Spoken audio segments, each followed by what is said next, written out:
I shared a short tribute yesterday to Daniel Naroditsky, who's tragically passed away at 29 years old. And I want to also remember him by showing you one of the most beautiful chess games he ever played. On his YouTube channel, he called this his best game ever. Now, this was back in 2019. He was playing in the US Masters Championship, an open tournament, lots of strong players, and his opponent here is Grandmaster Isan Suarez. Now, Danya's YouTube channel is an absolute treasure trove of educational content, both interesting, educational, funny, eloquent. It really is fantastic. Whether you're looking for a speed run or a game recap, there's really none better at actually teaching, helping you understand ideas. And so I've linked as well the description to this game, or the link to this game, where you can hear him talking about it firsthand. So I really can't do it justice compared to his own thoughts and ideas. But okay, I want to bring you the moves, and the link is in the description if you want to check it out yourself. So Daniel was playing white here. This was over the board in the US. We start off with knight c3 after d4, d5, and we quickly get a Jabava London system. Now, he was a great expert in this system. He did courses on it with Alexander Bortnik, his great friend, who was also a member of the Charlotte Chess Club. Those two very, very close. This is how the line goes here. And black actually allows the knight to jump, pressure the pawn, and then defends it like this. Looks a bit weird, but c6 is coming soon. So this is how the game develops. Both players just getting the pieces developed, and now a3 takes control of b4 because Danya's anticipating c6, knight back, and he doesn't want this annoying pin. But this move never comes. So we see knight h5 chasing the bishop pair. Now it's going to be lost anyway, so Danya induces this weakness. We often see it with colours reversed in those kind of Slav lines, right? And c5's now played. Now Danya was critical of this move, and rightly so. c6 was much better. Chase the knight back, then go, say, c5. You're leaving this guy to live, and it means you can never achieve knight c7, which puts real problems on your development.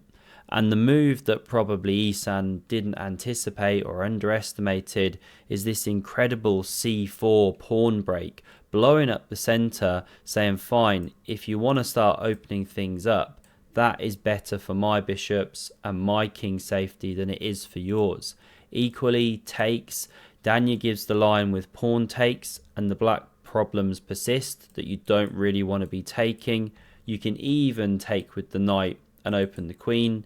And if takes, then the queen's stepping out here, just in time to meet e5. You know, a line like this, and the knight finds a home.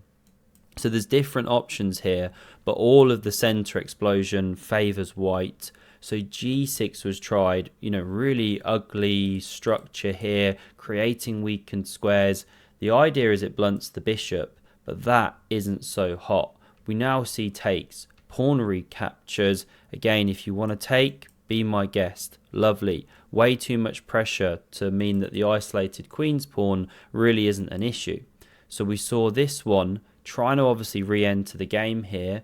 Castles, the knight does enter. Rook e1, takes, picking up the bishop pair, yes, but there are bigger problems here, which is the black development, especially this bishop, and this pawn's a bit of an issue. You can't really achieve e5. It's not working. There's too many problems. The white pieces are better placed. And now this is probably the classiest move of the game.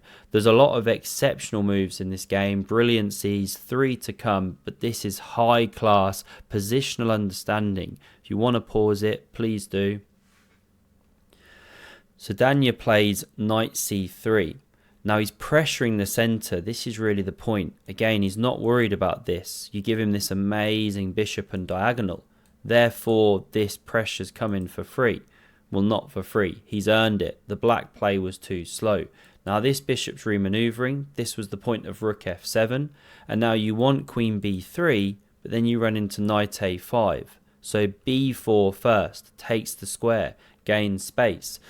This knight now drops back, trying to bolster that central pawn here. Queen b3 comes on the board. King g7, prophylaxis. Now rook e2. Danya takes his time and doubles. Rook c8, and again, incredible positional understanding. Why not just take? Win a pawn, right? This is what the strategy's been gearing up to. Let's execute.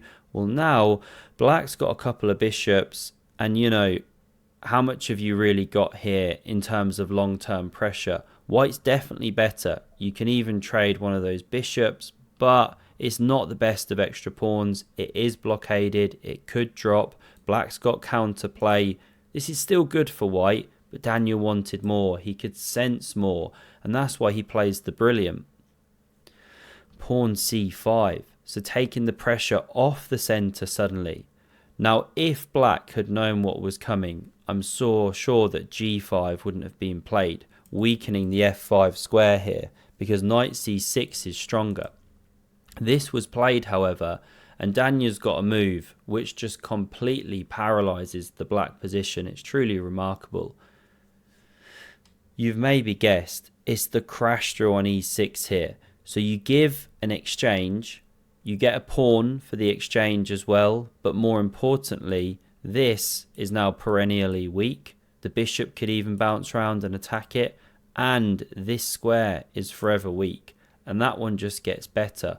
We get a6, bishop b1, now setting up these ideas. Rook c6 goes for the exchange, and how many people are playing rook e1 here, and on you go, trying to win the pawn or trying to threaten the king. Different game. But Danya's just got the bit between his teeth here. He's really sensing the power of his attack, the problems on the light squares. What does he do? A second exchange sacrifice. Now that is quite something. He wins another pawn for it. Now the queen moves, but this is what he also had to calculate, that after the knight is hit, he can't move it anywhere, or the queen drops unprotected, but he can play this third brilliancy, queen d3. And now if the knight is taken, you checkmate here. Love how the bishop blocks in the king, so does the pawn. Unhelpful lapels on the shoulders. So we see in the game king h8, the rook now defends the pawn, the knight drops back, and not only are you staring at this square, but you're ready to storm these pawns down the board here. So rook c8 is played, d5, queen d7, d6, and really the writing's on the wall. The knights are better than the rooks. The bishop is paralyzed. You can never bring it past this structure, which is blockaded. Knight f5, g4 is coming. What to do? So this was the move desperately tried, giving back material here, trying to alleviate the pressure on the light squares, and we end up with a position where Danya's got two knights for a rook. The tables have turned. He's the material advantage now. And watch how they go to work. Queen moves from the attack. In comes the queen to the danger zone. h5 is quite desperate, but it's looking to open lines for these heavy pieces, expose the king, but it's just too slow. The knights are hopping all over the place, kicking everything from pillar to post. This is a double attack. The queen covers this pawn here. Danya crashes through, threatens mate, so queen g6 covers, and after queen e7, we saw resigns, because you can't actually cover that rook in any sensible way. The knights are obviously covering these squares, and if you move somewhere, let's say you go as far as possible to just get out of dodge, well, now you can check. If the king steps up to h7, this would be illegal. Then you can do this, discovered check, win the queen, can't block or gets taken. And if you step this way, we can set up these kind of discoveries here. So say you step back with the king, well then there's these nice ideas. This one are lining up, then the discovery and knight e5. Now that looks impossible because of takes, but then there's knight e7 check and you win the queen. There's all these kind of nuances on the thing really. There's also these ideas of check and picking up a loose rook in many lines. You could say, well, what if it was there, but then there's still checks from other squares. It really doesn't work out. This was the final position here. A 41 move masterpiece by Daniel Naroditsky.